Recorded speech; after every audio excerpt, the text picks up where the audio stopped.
जी हाँ श्रोताओं, ये महाभारत का प्रमाण है। व्यास जी अर्जुन को बता रहे हैं, कह रहे हैं पूर्व काल की बात है। 3 बलवान असुरों ने आकाश में अपने नगर बना रखे थे। वे नगर विमान के रूप में आकाश में विचरा करते थे।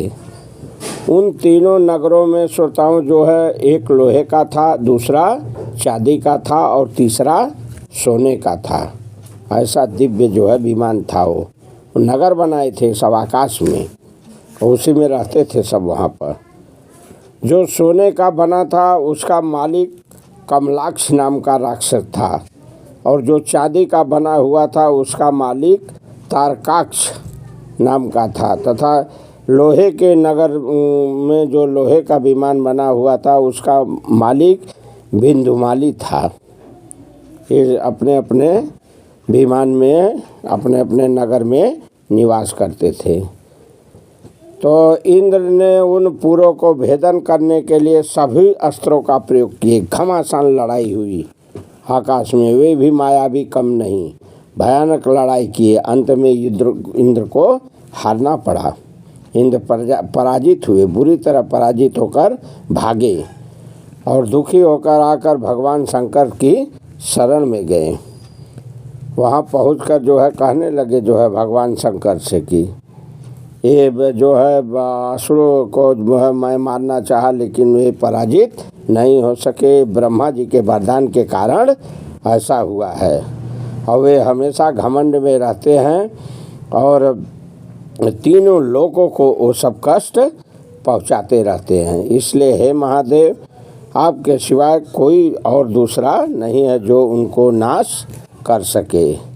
इसलिए आप इन देवद्रोहियों का वध कीजिए।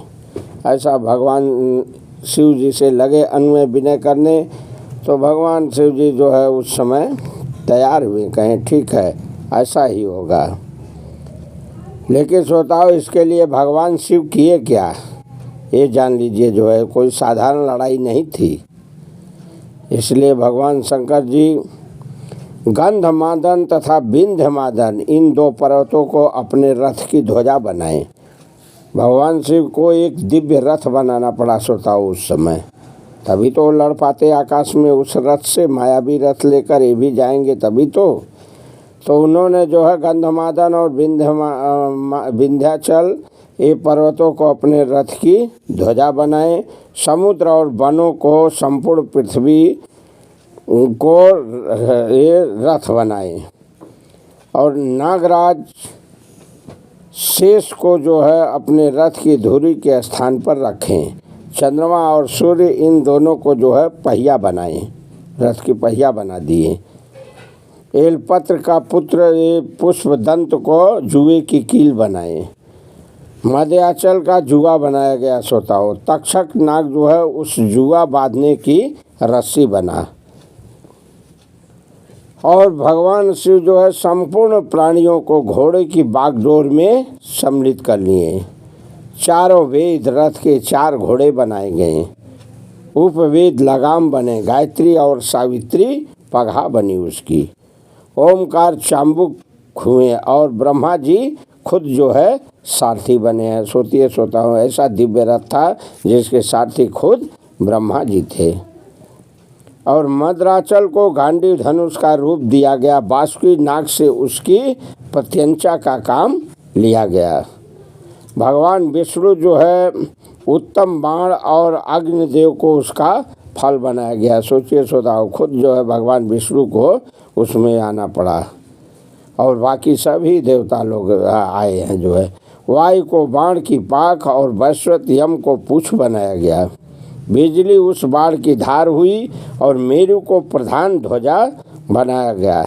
इस प्रकार श्रोताओं जो है वह सर्वदेवमय दिव्य रथ तैयार हुआ बनकर, और भगवान शंकर उस पर चढ़े हैं। वाह, कैसा रथ रहा होगा सोचिए जो है। और उस समय जो है संपूर्ण देवता भगवान शिव की स्तुति करने लगे। और उस रथ में श्रोताओं भगवान शंकर जो है 1000 वर्ष तक रहे, सवार रहे 1000 वर्ष तक। और जब तीनों पूर्व आकाश में एकत्रित हुए तीनों लोग, तो उस समय जो है घमासान वहाँ पर लड़ाई हुई है। उस रथ पर आरूढ़ होकर शिव जी खुद लड़े हैं। 3 गांठ तथा 3 फल वाले बाण से उन तीनों पूरों को भेद डाले। इस तरह श्रोताओं जो है उन तीनों दानों का अंत हुआ। एक बार प्रेम से बोलिए भगवान शंकर की जय।